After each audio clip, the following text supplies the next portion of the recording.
Hello, English learners. Welcome back to English Pod. My name is Marco. And I'm Erica. And today we're bringing you a lesson that was requested by one of our listeners. Yes, that's right. We got a request for a dialogue about a receptionist. So a receptionist at an office or at a hotel. Mm-hmm. So today's dialogue is simple, but we're going to be looking at some really great phrases. Yeah, phrases that will help you sound really, really professional and really fluent. So we are at an office today and the receptionist is greeting somebody that has an appointment. All right, let's see what happens. Good afternoon. May I help you? Yes, I'm here to see Joanna Stevens. I have an appointment at 4. Certainly. May I take your name? I'll let her know you've arrived. Sure, it's Josh O'Neill. Miss Stevens will be with you momentarily. Can I offer you something to drink? Yes, coffee would be nice, thank you. Here you are. Miss Stevens is ready for you now. I'll show you to her office, right this way. Just watch your step here. Ah! Well, that's pretty embarrassing, hey? That was embarrassing. That's what happens to women when they wear high heels. See? Actually, that happened to me last weekend. Really? I fell down the stairs and my knees are quite blue. Oh no, see. High heels are dangerous. I don't know why women wear them. Well, I don't know, but that's not what we're here to discover. Right. Okay, so let's take a look at some of these great phrases in Fluency Builder. Fluency Builder. Well, I really liked how this receptionist used some excellent phrases to sound really professional. And one thing she said was, certainly. Certainly. Certainly. So why did she say certainly? Well, this is a nice way to respond, to make the other person know that you understand what they said. So Josh O'Neill said, yes, I'm here to see Joanna Stevens. I have an appointment at 4. Certainly. So she is saying, I understand what you said. Yes. And then she said, may I take your name? May I take your name? May I take your name? So this is a nice way of saying, what is your name? Yeah. So now this is really important because if you said, what is your name? Is that correct? It's correct, but it's not really very... Exactly. Or I would say polite to a certain extent. Yes. Okay. So may I take your name? May I take your name? You use this phrase when you are going to write down the person's name. Right. So if you meet somebody on the street or at a bar, you wouldn't say, may I take your name? No. Right. Unless you're going to write it down. So usually for an office setting where the receptionist has to write down the name. Yes. All right. One more phrase. Ms. Stevens will be with you momentarily. Okay. Miss Stevens will be with you momentarily. Will be with you momentarily. Okay. So this is really polite. Yes. Momentarily, what does that mean? In a moment. In a Soon. moment. Soon. Mm-hmm. Again, she could have said, Miss Stevens will come out soon, or Miss Stevens will see you in a minute. Yes. But again, it's not really that polite, right? Yeah. So when you want to be formal, you can say, Ms. Stevens will be with you momentarily. Okay. That's a really nice phrase. All right. There's so much in this dialogue, so many great, wonderful, polite phrases. So why don't we listen to it one more time, but this time slowed down. Good afternoon. May I help you?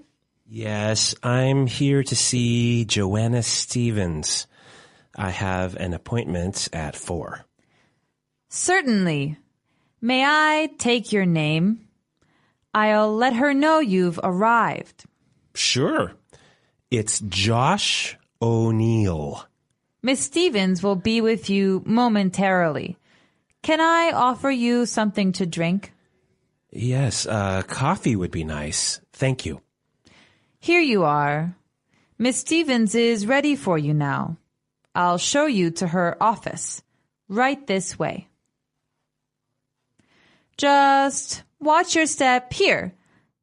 Okay, so It's pretty clear now, but there are still a couple of phrases that I would like to look at. So why don't we look at the last two sentences? Okay. Miss Stevens is ready for you now. Ms. Stevens is ready for you now. Miss Stevens is ready for you. So when she says ready for you, what does that mean? Prepared to speak to you. Okay.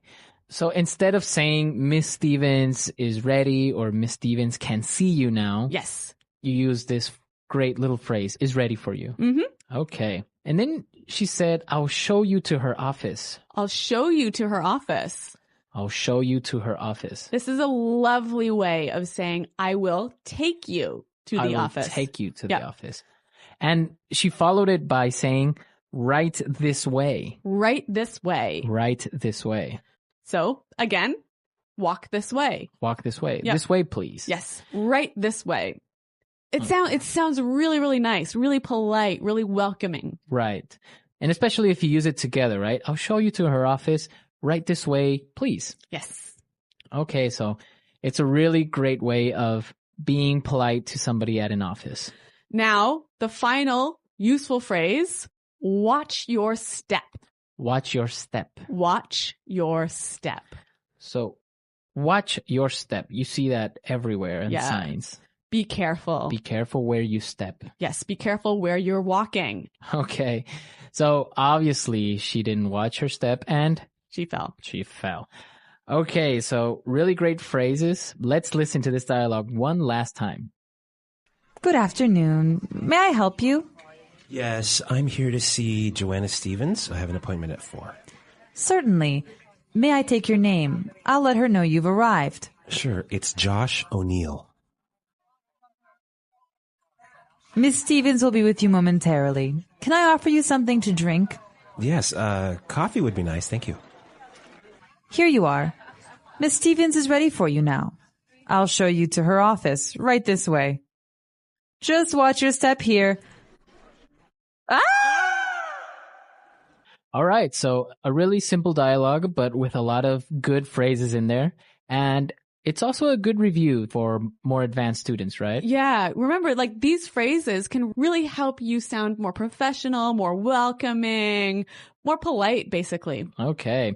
So if you have any questions or doubts, please come to our website, englishpod.com. And Marco and I are always around to respond to your questions and comments. Okay, guys. So we'll see you there. And until next time, it's Goodbye. bye. Hello, everyone, and welcome to English Pod. My name's Erica. And I'm Marco. So, Marco, how are you doing today? I'm doing great. And I'm really looking forward to our lesson because we're going to the eye doctor today. Okay, so we've got an elementary lesson about going to the eye doctor. Yes. Well, let's get started then with our vocabulary preview. Vocabulary preview. We have 3 words today in our vocabulary preview. All 3 words come from our dialogue. Our first word is struggle. Struggle. Struggle. Struggle. So, Marco, when I struggle to do something, what does that mean? It means it's difficult. It means that you have a hard time, so you can't really do it very quickly. So you have to try really hard. You have to try really hard. Yeah, to do something that's difficult. Yes. Okay, our next word is Blurry. blurry. Blurry. Blurry. B-L-U-R-R-Y. Blurry. Whenever something is blurry, you can't really see it well. It's not clear. Right. That's right. Everything will be blurry. Mm-hmm. Okay, and our final word is Prescription. prescription. Prescription. Often when you go to the doctor and you need some medicine, he writes out a prescription. Right. A little paper that says all the medicine that you need, and then you can go to the drugstore and buy it. Exactly. Mm-hmm. Okay, so those 3 words you'll hear in today's dialogue, and I think it's time we listen to the dialogue. Hello, Arthur. What seems to be the problem? Hey, Doc. Well, I think I might need glasses. I'm getting headaches, and I really struggle to see things that are far away. But I've always had 20/20 vision. Sounds like you might be farsighted. Okay, then, cover your left eye and read the chart in front of you. X, E, R, 3, question mark, and I can't quite make out the other symbol, but I think it's the peace sign. Wow, Arthur, you're as blind as a bat. Yeah, I know. My vision is really blurry at times. Okay then, head over to the other room and pick out some frames while I fill out your prescription. Thanks, Doc. Arthur, that's the bathroom. Well, this guy really has poor vision, hey? Well, actually, you know what? I've walked into the bathroom, the men's bathroom, actually, instead of the women's bathroom. And that's not because I wasn't wearing my glasses. It's because you weren't paying attention. That's true. Okay, let's take a look today at our language takeaway. Language takeaway. The first word on our language takeaway for today is 2020 vision. 2020 vision. 2020 vision. If I have 2020 vision, It means that you have perfect vision. which I do not have. No, me neither. So I usually wear glasses as well. Yeah. But yeah, people that have 20/20 vision don't need glasses. They can see clearly And perfectly. and perfectly. Yeah. Next word is far-sighted. Farsighted. Far-sighted. Farsighted. So if I'm far-sighted, I can't see very well, right? So if you're farsighted, you can see things that are near. So you can see things that are far away, Right. but things that are close are blurry. Okay. And the opposite would be, Nearsighted. and which is, You can see things that are close well. but not far. Yeah. Okay. Farsighted and nearsighted. Okay. So our next word is make out. Make out. Make out. Make out. Make out. That's kind of a funny little phrase. And let's listen to a few examples of this phrase so we can understand how it's used. Example 1. I can't make out what this says. The writing is too small. Example 2. If you look carefully, you can almost make out a few of the stars in the sky. Example 3. Can you see what's written on the sign there? No, I can't quite make it out. Okay, so basically make out is to see clearly. Exactly. Make out. To see. Okay. And our last word for language takeaway today is blind as a bat. Blind as a bat. Blind as a bat. So this is a really funny sounding expression, one of these weird English idioms. Yeah, it's a really common expression that just means that you can't see, Exactly. So it's not like you actually are blind, right? but you just really can't see very well. Okay. All right. We saw 4 great words today in our language takeaway. Now I think we can listen to our dialogue another time. But this time it's going to be slower so we can pick up all these great words that we just talked about. Hello, Arthur. What seems to be the problem? Hey, Doc. Well, I think I might need glasses. I'm getting headaches, and I really struggle to see things that are far away. But I've always had 20/20 vision. Sounds like you may be farsighted. Okay, then. Cover your left eye and read the chart in front of you. X, E, R, 3, question mark, and I can't quite make out the other symbol, but I think it's a peace sign. Wow. Arthur, you're as blind as a bat. Yeah, I know. My vision is really blurry at times. Okay, then. Head on over to the other room and pick out some frames while I fill out your prescription. Thanks, Doc. Arthur, that's the bathroom. All right, great stuff on our dialogue. And with this, we can start now with putting it together. Putting it together. So we saw a couple useful phrases in this dialogue, and I think we can show you how to use these phrases in a few different ways. Right. The first one that we have today is what seems to be. So we heard in the dialogue, the doctor said, What seems to be the problem? we can use this same expression in a number of different ways. Let's listen. Example 1. What seems to be the problem? Example 2. What seems to be the matter? Example 3. What seems to be the trouble?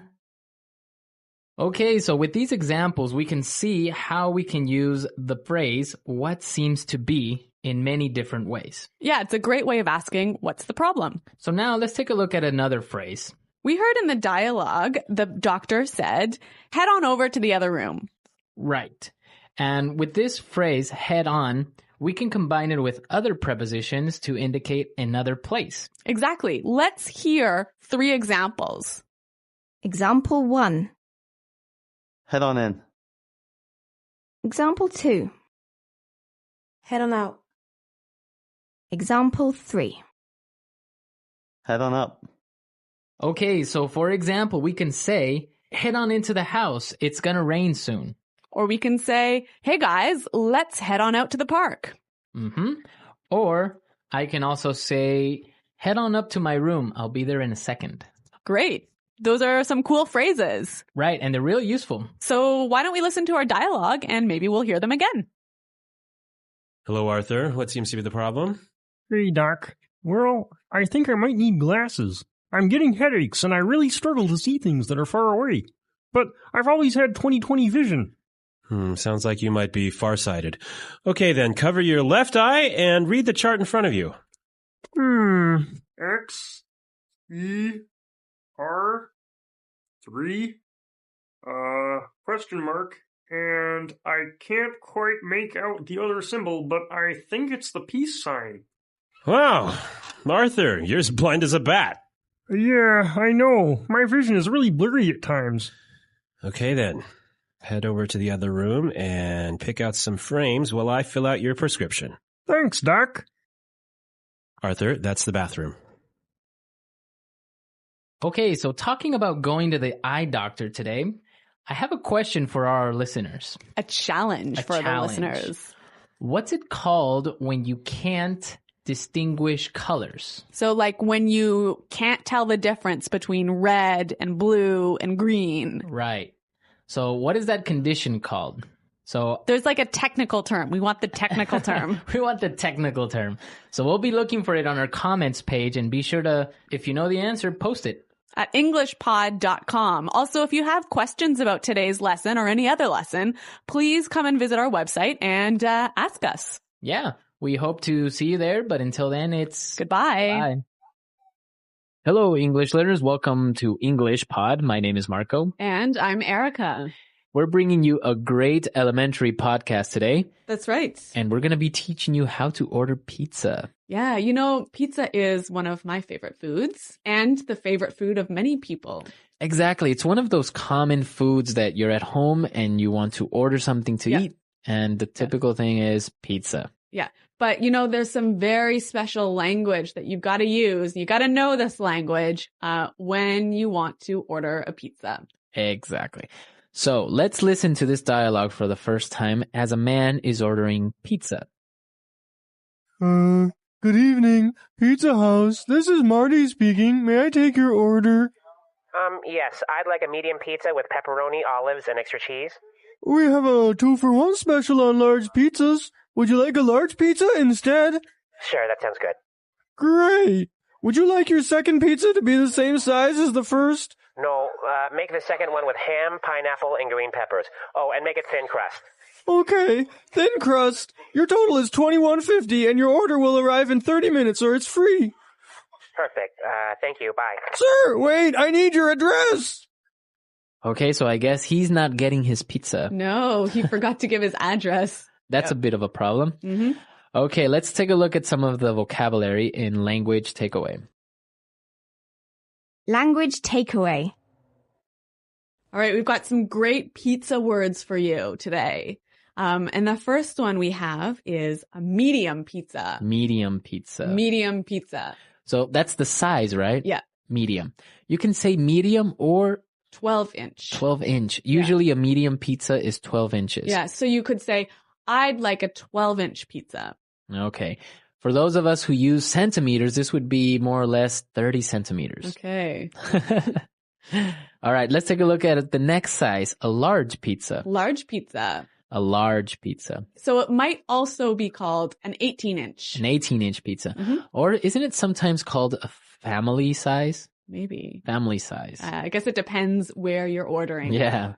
Okay, so large and medium pizzas. Now let's take a look at some of the ingredients. Yes. Okay, we have pepperoni. Pepperoni. Pepperoni. Pepperoni.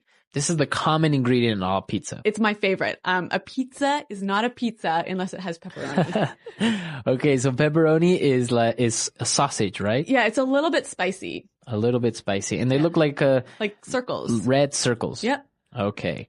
Olives. Olives. Olives. Olives.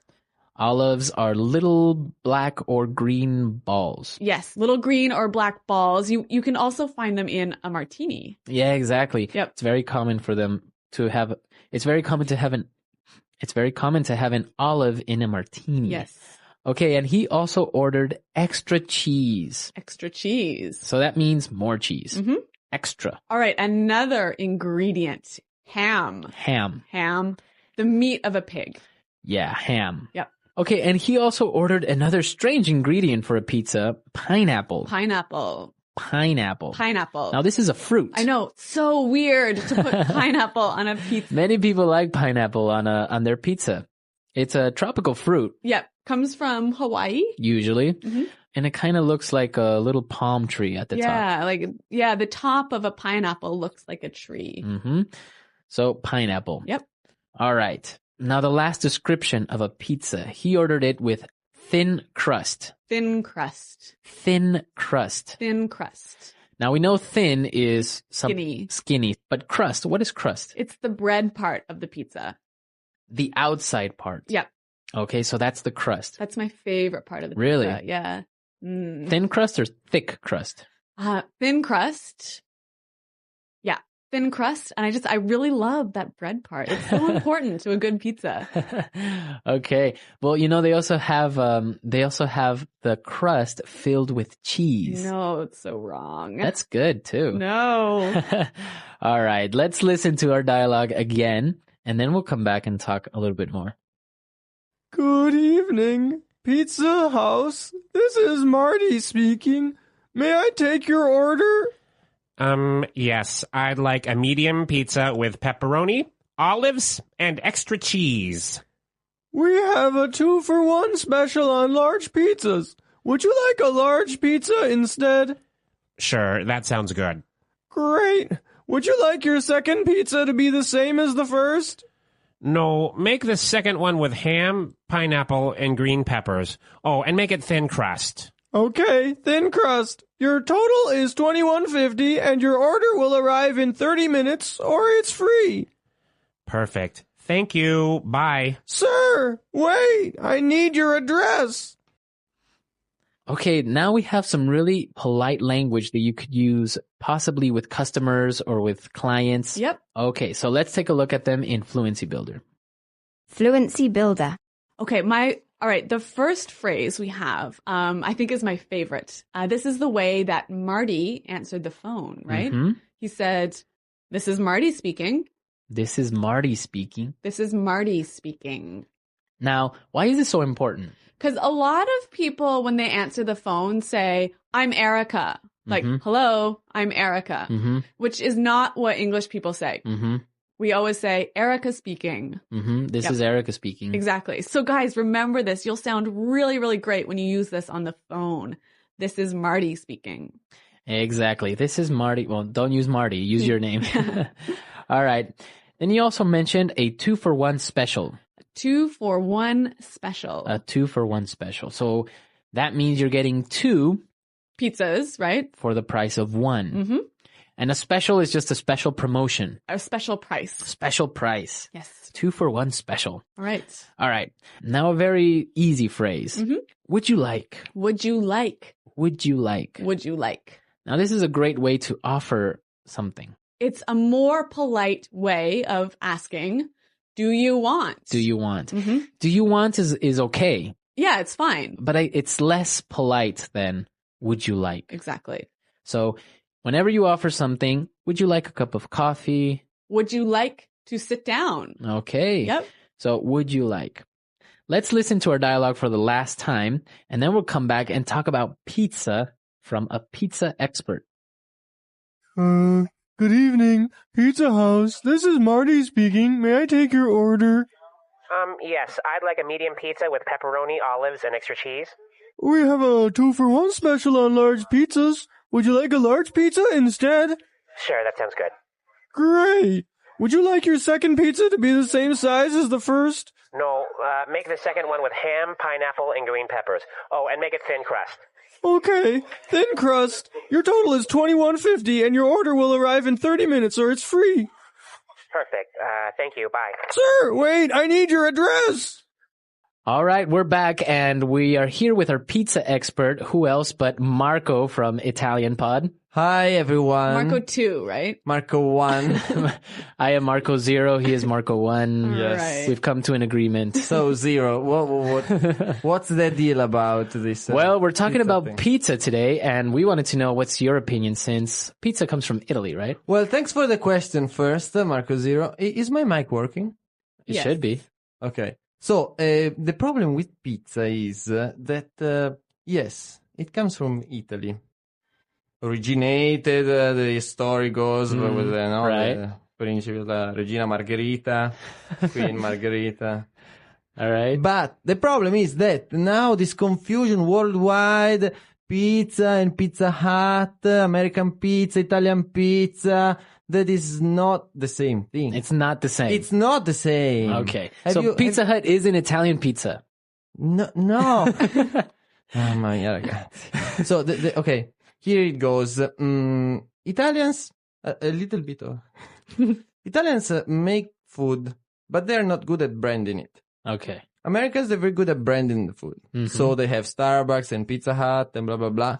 The problem is that since they have to brand it, they don't change the name. Mm. So they do this Pizza Hut that is totally different from Italian pizza. How is it different? Have you ever seen the two of them? Have you ever compared them? Yeah. They are very different. That's true. So, okay, can you put pineapple and ham on a pizza?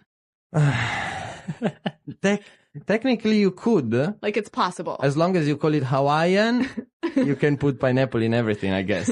But the problem, what I'm trying to say is that, okay, Italian pizza is, you have the flour, the pasta della pizza. The crust. The crust, the tomato sauce, and then the Pepperoni. mozzarella cheese, and that's the basic, and then you can build on top of it with some variations. American pizza is basically take everything that you have on the table and put it on it. That's the main difference. But I'm not saying I'm against American pizza. I'm saying that you just should change the name. To another thing. What do you suggest we should call it? Zippa. Zippa.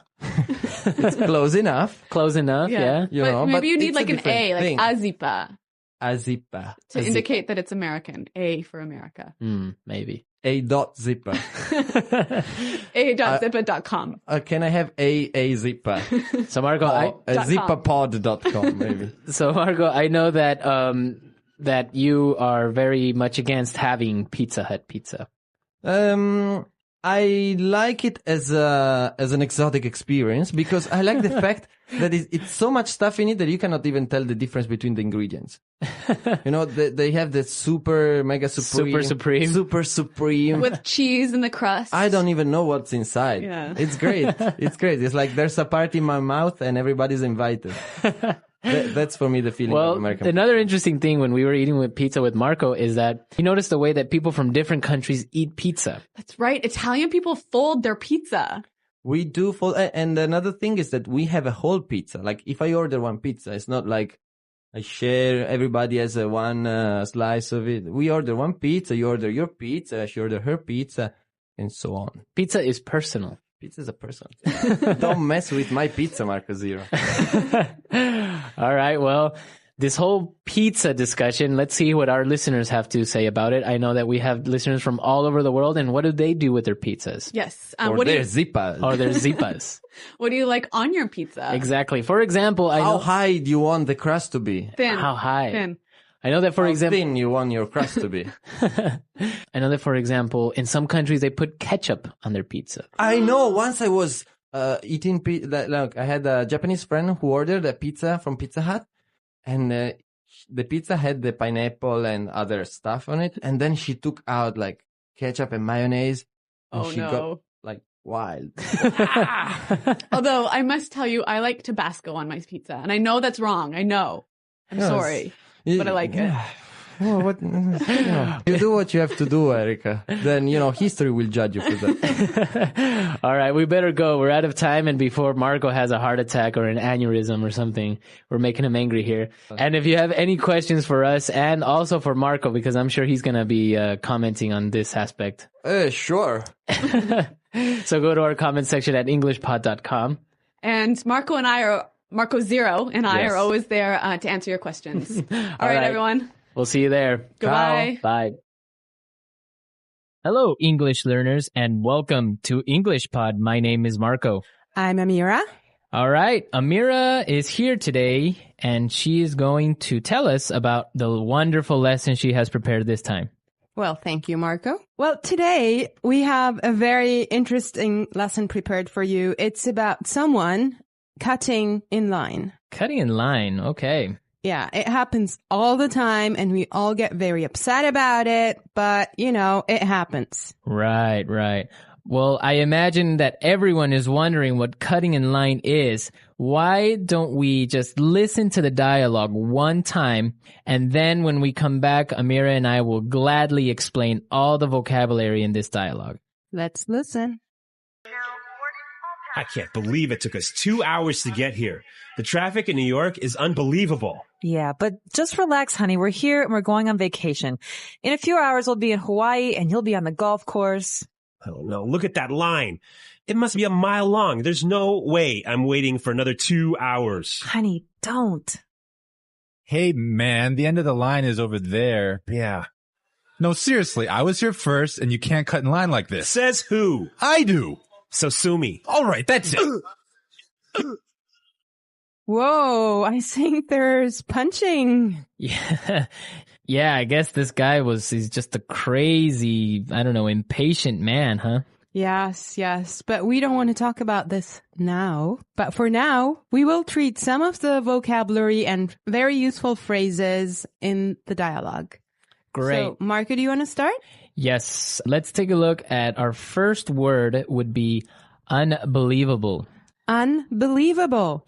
Unbelievable. Unbelievable. Exactly. And just how you say it, it's something incredible, something amazing. Yeah, but I would like to point out that unbelievable was used here to describe the man's frustration. He's not happy about the traffic in New York. Exactly. Perfect. Okay, in the next part, the woman, she's trying to calm and relax her husband.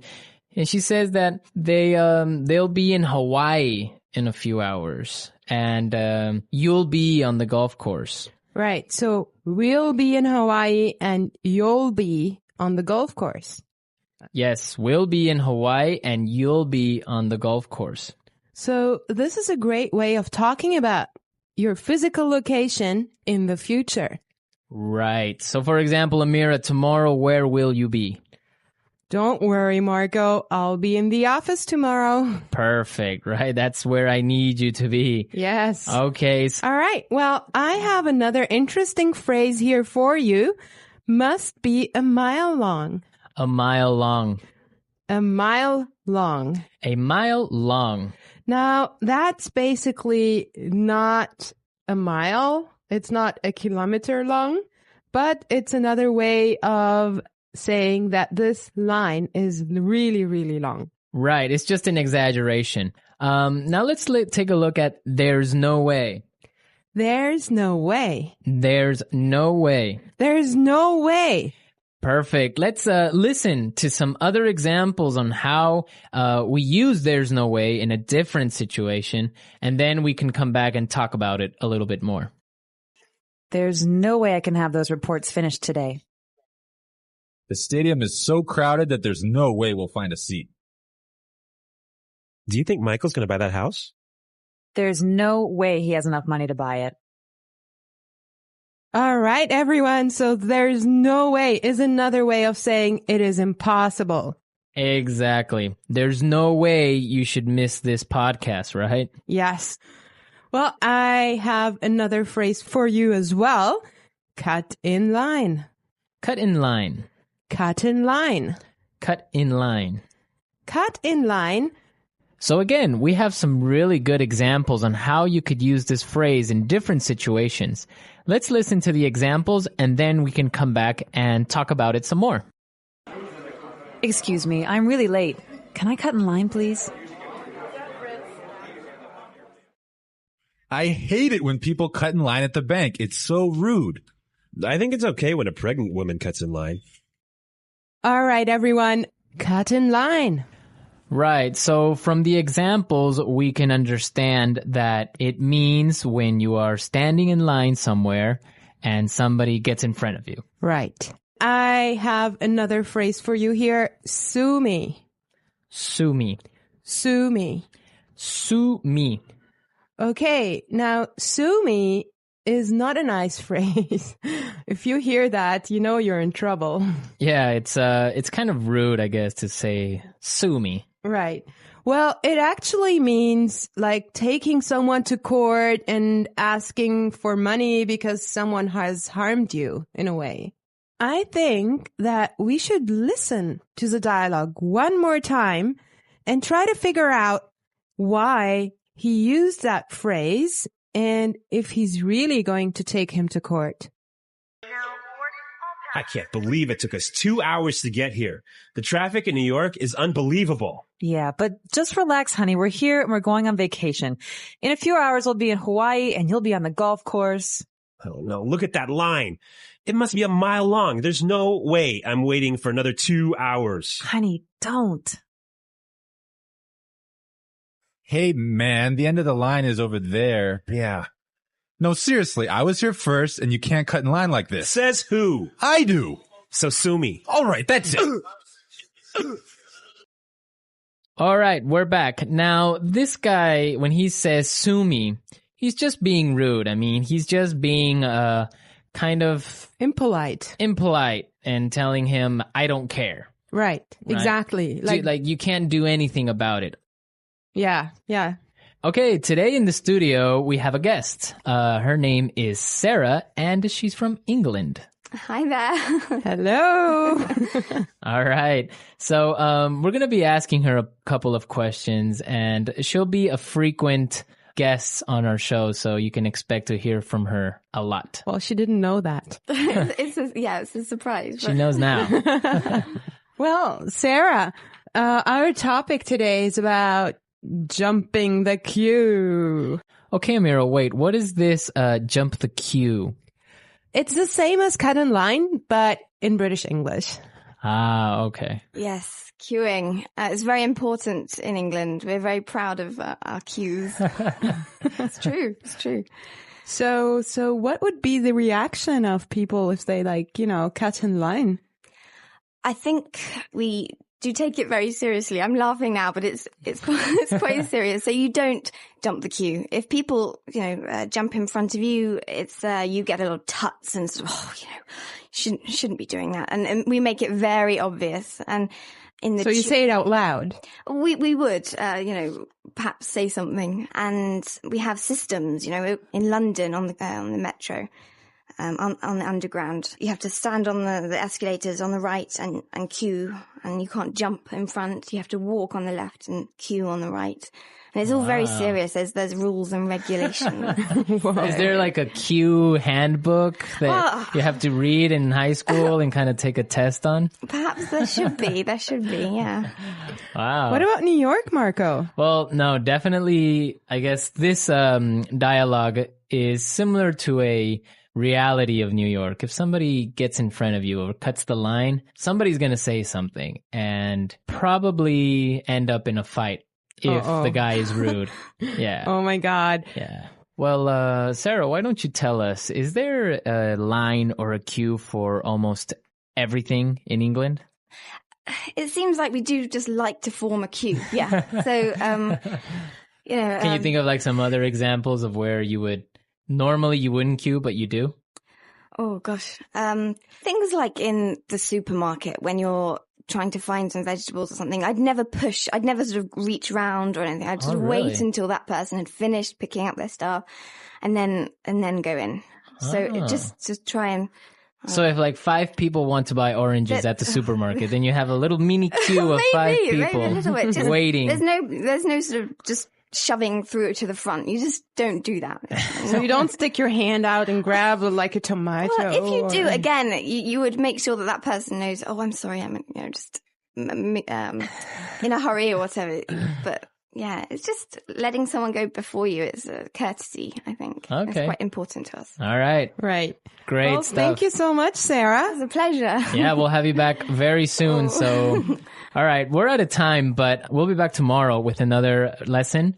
And be sure to visit our website. Don't forget that EnglishPod.com has many, many resources and also a community of users and teachers that can help you answer questions and interact with you. Yes, and you should definitely leave your suggestions. But for now, I wish you all well and bye. Bye.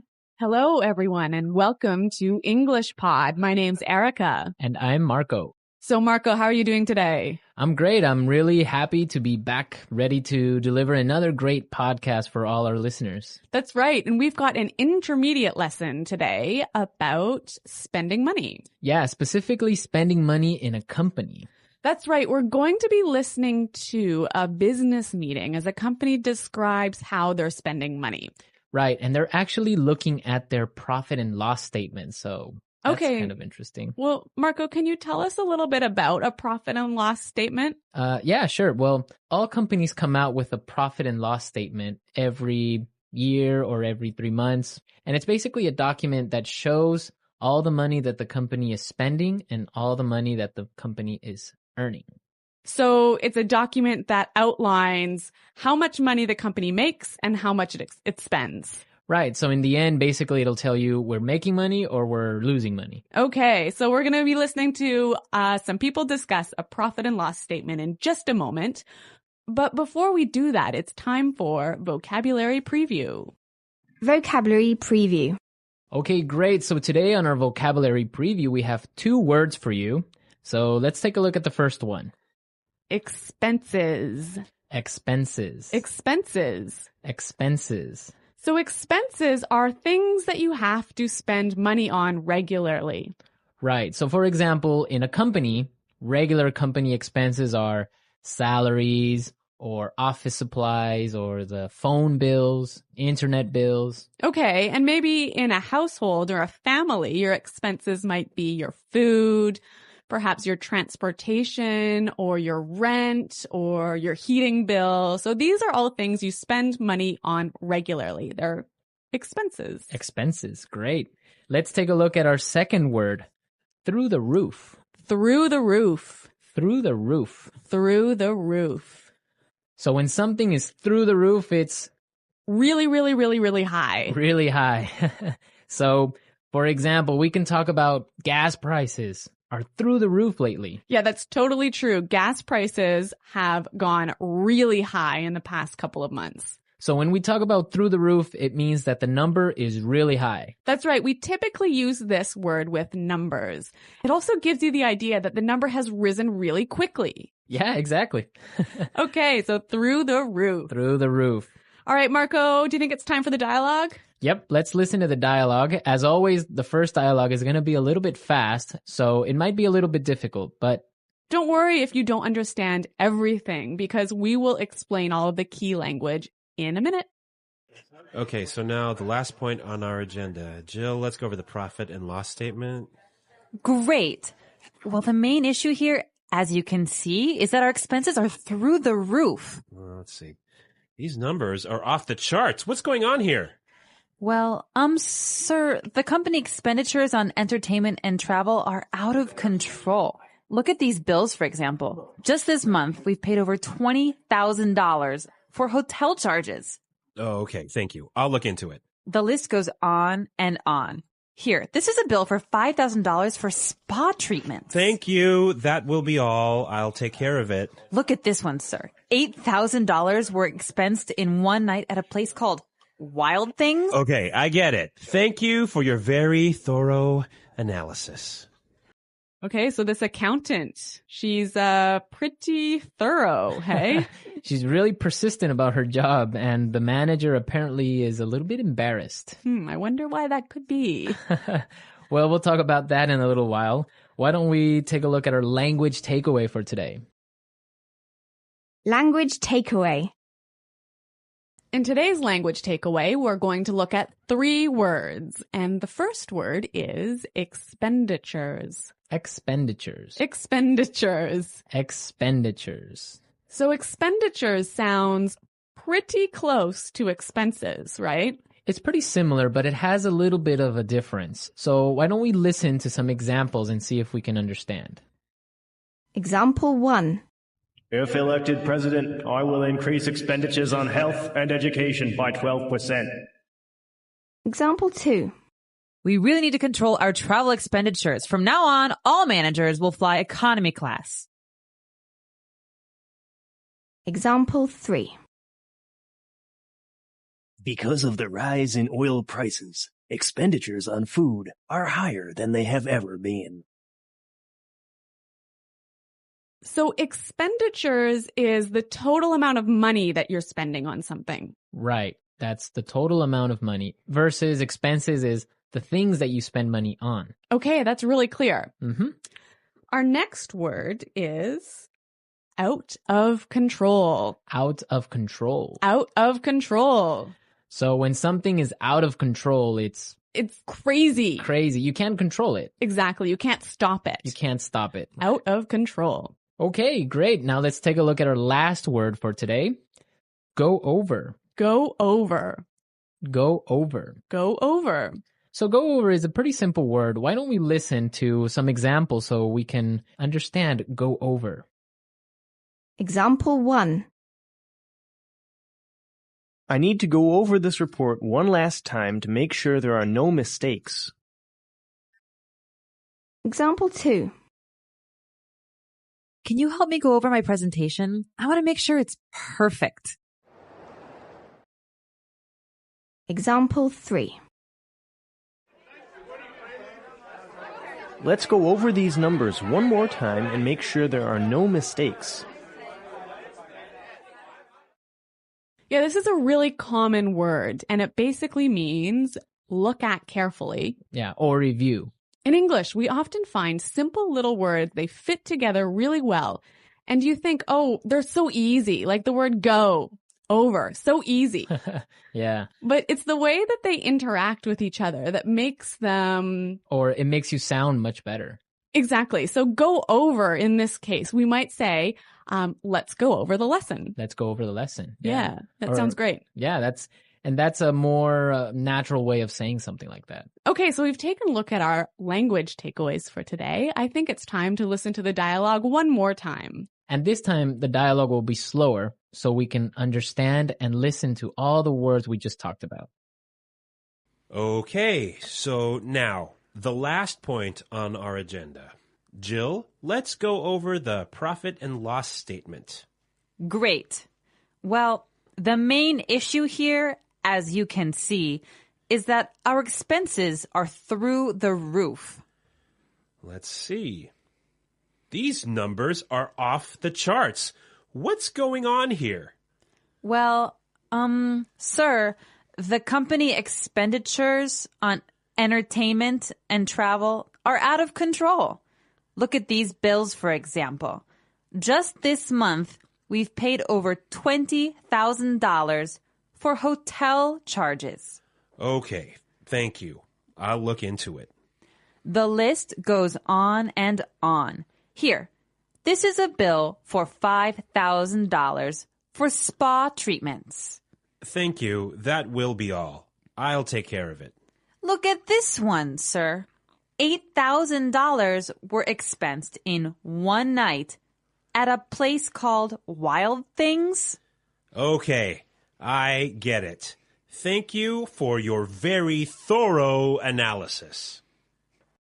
Okay, so I got it. Yeah, it's clear now. Yeah, and I heard a lot of really great phrases in this dialogue that I'd like to look at now in Fluency Builder. Fluency Builder. Great, so today on Fluency Builder, we have 3 words for you. Let's start by looking at the first one. Off the charts. Off the charts. Off the charts. Off the charts. So this word is very similar to through the roof. Exactly. It also means really high. Right. So let's listen to some examples of how we can use off the charts in a different situation. Example 1. Oil prices have gone up and our costs are off the charts. Example 2. Excellent job, Susan. Your sales are off the charts this year. Example 3. Our losses are off the charts. That's it. No bonuses for anyone. So, Marco, do you think I can change off the charts for through the roof in these examples? Yeah, you can. Definitely. You can use off the charts or through the roof. Both of them mean the same thing. Okay, so 2 ways of saying really, really, really high. Really high. But they're very commonly used in a business setting. Yeah, that's true. Okay, so this next word is a phrase that you can use if you want to tell somebody that you'll check something or you'll investigate something. Right. And we heard it in our dialogue, so let's listen to the clip. I'll look into it. I'll look into it. So look into that. That means I'll check something. Yeah, I'll see what's happening. Yeah. Does it mean you're going to take action? No, it doesn't. Okay, so I think we've got another word that does mean you're going to take action. I'll take care of it. I'll take care of it. So this word means that you're going to do something about it. I'll take care of it. I will take responsibility. Exactly. So I will do something about it. Yeah. I will investigate and I'll do it. Yeah, again, 2 great phrases. I'll look into it. I'll take care of it. Okay, so now let's listen to the dialogue a third time. It's going to be at its normal speed, but now you have all the tools you need to understand it a lot better. Okay, so now the last point on our agenda. Jill, let's go over the profit and loss statement. Great. Well, the main issue here, as you can see, is that our expenses are through the roof. Well, let's see. These numbers are off the charts. What's going on here? Well, sir, the company expenditures on entertainment and travel are out of control. Look at these bills, for example. Just this month, we've paid over $20,000 for hotel charges. Oh, okay. Thank you. I'll look into it. The list goes on and on. Here, this is a bill for $5,000 for spa treatments. Thank you. That will be all. I'll take care of it. Look at this one, sir. $8,000 were expensed in one night at a place called Wild Things. Okay, I get it. Thank you for your very thorough analysis. Well, Marco, I guess one of the benefits of being an executive in a company, especially a large company, is you get a lot of amazing benefits. Yes. When you are a manager or a CEO of one of these big companies, you get a lot of great things like, I don't know, a private jet maybe. Well, that's nice. Hey? Or the company often pays for your house. Yep. Or for your car, they'll give you a company car. Mm-hmm. They'll pay for your kids or your children's tuition for high school. So there are school fees. Yeah, yeah. Okay. And also, I've heard about entertainment bonuses. Yeah. So you can go out to a restaurant, get the receipt, and claim the expenses at work. Those are some great benefits, right? So, Marco, I'm curious to know what our listeners' expenses are. Yes, we definitely want to know what crazy expenses you have. For example... Well, let's see. My spending on Coke Zero has gone through the roof since we started this podcast. Yes, you spend a lot of money on Coke Zeros every week, right? Yeah, I probably have about, 10 a week. Well, for example, I spend a lot on DVDs each week. I usually buy 2 or 3 movies. That is off the charts. That is off the charts for DVD spending. Okay. So we want to know what you spend your money on. Be sure to go into our community website and tell us what you spend money on. That's right. You can find us at EnglishPod.com. And Marco and I are always there to respond to your questions and comments. Great. So we'll see you there. And until then, it's goodbye. Bye.